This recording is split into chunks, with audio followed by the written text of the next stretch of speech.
الحرب العراقية الإيرانية، الحرب اللي بدأت عام 1980 وانتهت عام 1988، وحرفيا لم يستفد أحد من هذه الحرب، وتسببت هذه الحرب بموت أكثر من 1,000,000 شخص. ولكن عشان نعرف الموضوع بالتفاصيل خلونا نرجع للوراء قليلا، وبالتحديد بعد الحرب العالمية الثانية وفي فترة الحرب الباردة. كانت العلاقات بين الدولتين سيئة جدا، وفي عام 1968 سيطر حزب البعث على العراق. ولما سيطر حزب البعث صارت مشاكل داخلية في العراق، وحب شاه إيران رضا البهلوي انه ينتهز الفرصة وياخذ منطقة شط العرب اللي اعطيت للعراق في ترسيم الحدود عام 1937. وارسلت إيران سفنها الى الخليج لاستعراض قوتها، والعراق ارسلت عساكر للحدود وبدأت تهدد بالحرب. وقفلت دولة العراق قناة شط العرب على إيران، ولكن إيران ارسلت سفينة محملة بالنفط لشط العرب ولم تلقي بال بقانون العراق، وهي إغلاق القناة للإيرانيين. ولكن الجيش العراقي ما تدخل وخلى السفينة الحربية مع سفينة النفط تدخل إلى قناة شط العرب. وعدم تدخل العراق في السفن أعطى انطباع للإيرانيين إنه العراق ضعيفة، فقالت الحدود اللي حطيناها عام 1937 ما نعترف فيها، وأعلنوا أنهم بيحتلون شط العرب. وبدأت المناوشات في الحدود، وسيطرت إيران على بعض الجزر العراقية في الخليج، وخسر الطرفين قرابة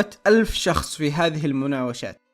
وفي عام 1969 انقطعت العلاقات الدبلوماسية كاملة، ولكنهم تصالحوا مرة أخرى في عام 1973، يعني بعدها ب4 سنوات. وفي عام 1975 بعدها بسنتين صار اتفاق بين الدولتين في الجزائر، وعلى حسب الاتفاقية هذه قسمت شط البحر من أعمق نقطة فيها، والقناة صارت مشتركة بين الطرفين. وقتها روح الله الخميني كان في أراضي العراق، وكان في شرط إنه العراق تطرد الخميني من أراضيها، أما إيران كانت راح توقف الدعم اللي تقدمه للأكراد اللي في شمال العراق. ولكن إيران ما رجعت الجزر اللي سيطرت عليها في الخليج، وهذا الشيء خلى العلاقات متوترة شوي. في أواخر السبعينات بدأ الخميني يسوي بروباغندا كبيرة في باريس بعد ما انطرد من العراق، وتسجيلاته الصوتية اللي كان يتكلم فيها عن دولة إيرانية إسلامية شيعية انتشرت في جميع أرجاء إيران. وفي أواخر عام 1978 الشعب الإيراني بدأ يقوم على الحكومة، وبدأت المظاهرات. ولما زادت المظاهرات الشاه رضا البهلوي اضطر يهرب من إيران في تاريخ 16 من الشهر الأول من عام 1979، ورجع الخميني لإيران، وبهذا الشكل تأسست جمهورية إيران الإسلامية. وفي نفس الفترة توفى رئيس العراق أحمد حسن البكر، وصار الرئيس صدام حسين. وكانت العلاقات بين الدولتين جيدة جدا بسبب أن العراق كانت تدعم الخميني سابقا ضد حكومة الشاه. ولكن رغم العلاقات الجيدة كانت في مناوشات على الحدود بين الدولتين. ولكن بدأت المشكلة لما طردت الدولتين السفراء من دولهم. هدف صدام الأكبر كان السيطرة على الخليج العربي، والمقصد مو السيطرة على دول الخليج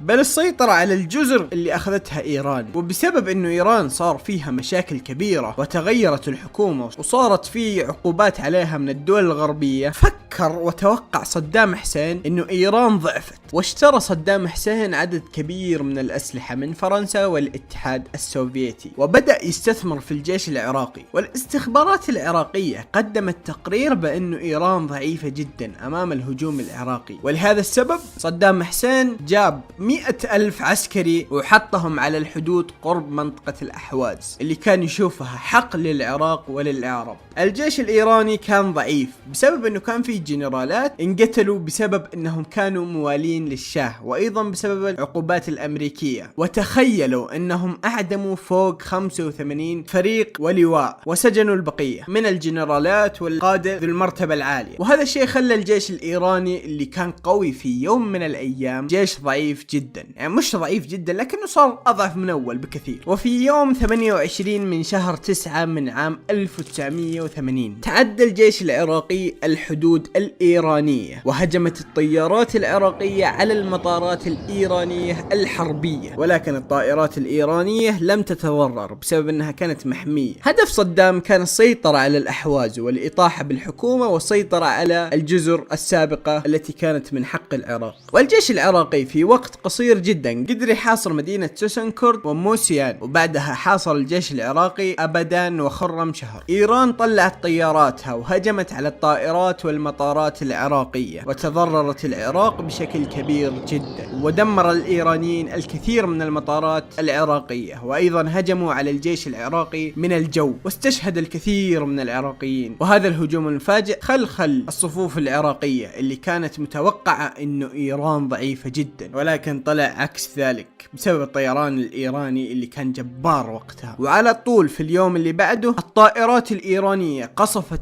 أكبر قاعدة جوية في العراق اللي هي قاعدة القيارة الجوية، وهجموا على آبار نفطية في بغداد وكركوك. ورغم الضرر الكبير اللي أصاب الاقتصاد العراقي إلا إنه صدام ما تراجع عن أهدافه ورد على الإيرانيين، وقصفت الطائرات العراقية الآبار الإيرانية وقصفت طهران أيضا. وبعدها هجم الإيرانيين لاسترداد أراضيهم، ولكن الجيش العراقي أخذ مدينة خرم شهر في شهر 10 من عام 1980. خرم شهر كانت محاصرة قبل زي ما قلت لكم، وانسحبوا الإيرانيين إلى 5 كيلو خلف المدينة وسووا خطوط دفاع. صدام كان يعتقد أنه راح تبدأ إيران تتفكك بعد سقوط خرم شهر، وكان يعتقد أنه الشعب راح يسوي مظاهرات وكذا، لكن صار عكس ذلك، حتى أنه جاب 200 ألف عسكري متطوع في شهر 11 من عام 1980. في شهر 11 من عام 1980 بدأ جيش صدام بالتقدم إلى الأحواز ومنطقة ديزفول، وحاصروا المدينتين، لكن الطيران الإيراني هجم على الجيش اللي محاصر المدينتين وضروهم بشكل كبير جدا. أمر صدام حسين بأخذ وضعية الدفاع. في الشهر الأول من عام 81 الفرقة المدرعة 11 الإيرانية التي كانت مكونة من 200 دبابة تقريبا توجهت على مدينة ديزفول التي كانت تحت الحصار عشان تفك الحصار عنها، لكن الدبابات الإيرانية كانت قديمة جدا وما سووا لها صيانة من فترة طويلة، ودمرتها الدبابات العراقية، يعني تقريبا 200 دبابة إيرانية تدمرت بشكل كامل. وهذه الهزيمة كانت سبب لاستقالة رئيس إيران أبو الحسن. بعد نجاحات الطيران الإيراني قرر صدام حسين يغير القاعدة الجوية وينقلها إلى الأنبار لأنها أبعد نقطة عن إيران تقريبا، ولكن هذا ما منع الطيران الإيراني. وفي 3 أبريل من عام 1981 الطيران الإيراني نفذ واحدة من أكثر عمليات القصف الناجحة في التاريخ على الأنبار. أقلعت 20 طائرة إيرانية من تبريز وتوجهت إلى الأنبار ودمرت 48 طائرة عراقية، ولم يخسر الإيرانيين طائرة واحدة حتى، وتم تدمير القاعدة الجوية وأصبحت غير صالحة للاستخدام. وبعد هذا الهجوم الناجح صارت خسارات الطيران العراقي 75% من إجمالي الطائرات من بداية الحرب، وإلى نهاية عام 1981 ما صارت حروب أو مشاكل كبيرة بين الطرفين ما عدا نزاعات صغيرة على الحدود. ومع بداية سنة 82 الجيش الإيراني بدأ يهجم على المناطق اللي هي تحت السيطرة العراقية، وفي الهجوم هذا خسر الجيش العراقي 400 دبابة، أما الجيش الإيراني خسر فقط 196 دبابة. وانسحبت القوات العراقية من شوش وديزفول والأحواز. إيران بعد النجاحات هذه قررت تهجم على خرم شهر اللي هي سيطروا عليها العراقيين. وفي يوم 23 مايو من عام 1982 في الساعات الباكرة من الصباح الجيش الإيراني بدأ يهجم على خرم شهر. ومع نجاحات الطيران الإيراني قدر الجيش يسيطر على خرم شهر مرة أخرى في أقل من 48 ساعة، وأسر الإيرانيين 33 ألف عسكري عراقي واستشهد 10,000 عسكري عراقي. ومع الهجوم الناجح هذا خرم شهر عادت إلى إيران، وصارت حاجة ما كان يتوقعها صدام أبدا. سوريا اللي كانت من أكبر الداعمين للعراق أغلقت خط أنابيب كركوك وبانياس اللي كانت توصل نفط العراق بالبحر الأبيض المتوسط، وبكذا صارت العراق تخسر 5 مليار دولار شهريا. العراق كانت تقدر تنقل النفط من تركيا للبحر الأبيض، لكن الخطوط في تركيا ما كانت تكفي، وكان العراق على وشك الإفلاس، إلا أنه دول الخليج أنقذت العراق وصارت تتبرع بمتوسط 60 مليار دولار شهريا للعراق. ولما شافت أمريكا أنه إيران قاعدة تنجح في الحرب واسترجعت بعض الأراضي صارت تدعم العراق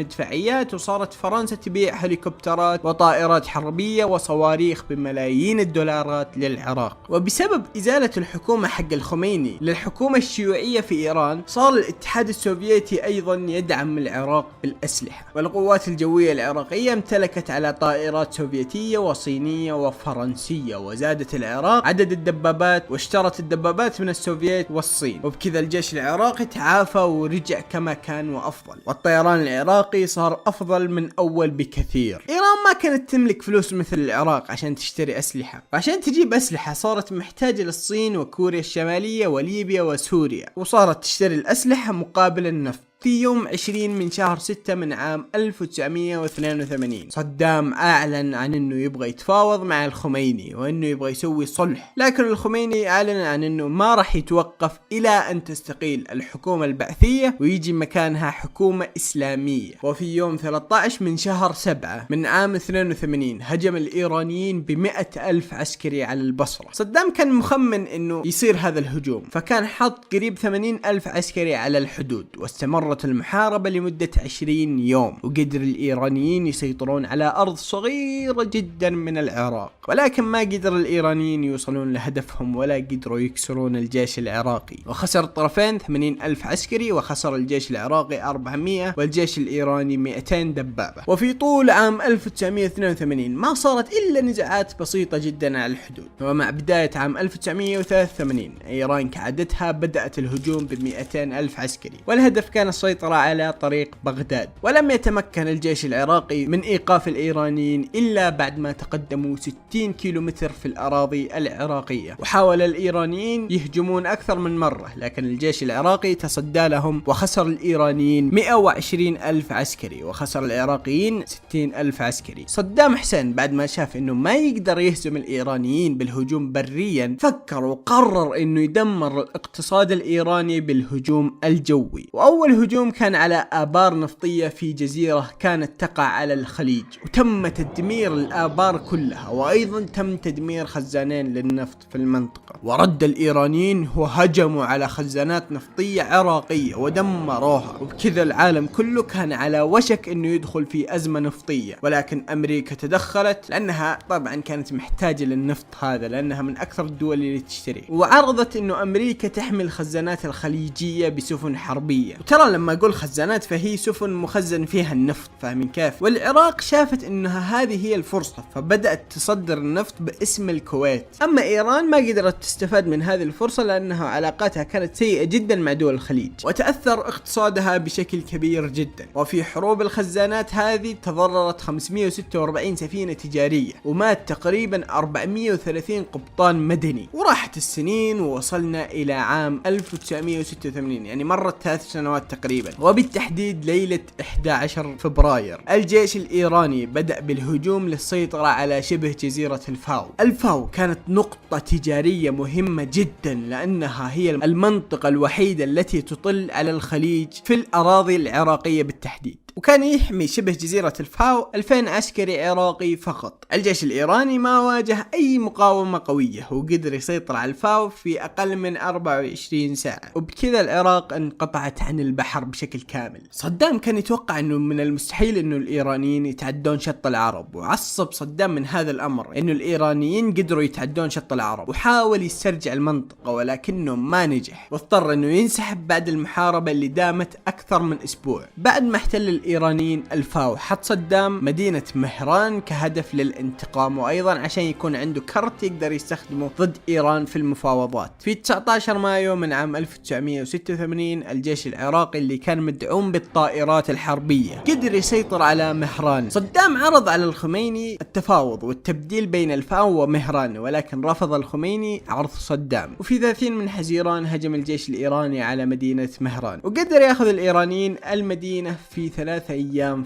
فقط. ومع بداية عام 1988 بدأت أفكار الصلح تظهر عند الطرفين، لكن إيران كانت تبغى تهجم هجوم أخير عشان تكون عندها ورقة رابحة لما يقعدون على طاولة المفاوضات. إيران اتفقت مع البشمركة اللي في شمال العراق، ما أدري كيف تنطق أسمائهم، الزبدة، وهاجمت على السليمانية. البشمركة كانوا يعرفون المنطقة بشكل جيد، فخلوا الإيرانيين يلتفون حول جيش العراق، وتمت محاصرة الجيش العراقي وتدميره، لكن الإيرانيين ما قدروا ياخذون السليمانية لكنهم قدروا ياخذون حلبجة. الجيش العراقي وقتها قرر يهجم على الإيرانيين اللي في الفاو، وكان عدد العساكر في الفاو 15,000 عسكري فقط، أما الجيش العراقي 50,000 عسكري. وتم تدمير الجيش الإيراني اللي كان في الفاو، وتم السيطرة مرة أخرى على شبه الجزيرة، والعراق قدرت تسيطر على مدينة مهران مرة أخرى. وبدأ جيش إيران وأيضا الجيش العراقي يحسون بالتعب والإرهاق المادي والمعنوي. وفي أغسطس من عام 1988 تم توقيع هدنة، ولكن تم الصلح بعد سنتين في أغسطس أيضا من عام 1990، والصلح صار بانسحاب الطرفين من الأراضي اللي احتلوها. ولو نجي لنتائج الحرب نقدر نشوف أنه بسبب الحرب طاح إنتاج النفط وارتفع سعر النفط في العالم، ومات أكثر من 1,000,000 عسكري ومدني من كلا الطرفين، ومجموع مصاريف الحرب وصلت إلى أكثر من تريليون دولار. التأثير الاقتصادي للحرب هذه اللي دامت 8 سنوات فقط تقدرون تلاحظونها في كل من إيران والعراق إلى يومنا هذا. أتمنى المقطع عجبكم، لا تنسون اللايك والاشتراك، وشكرا لكم.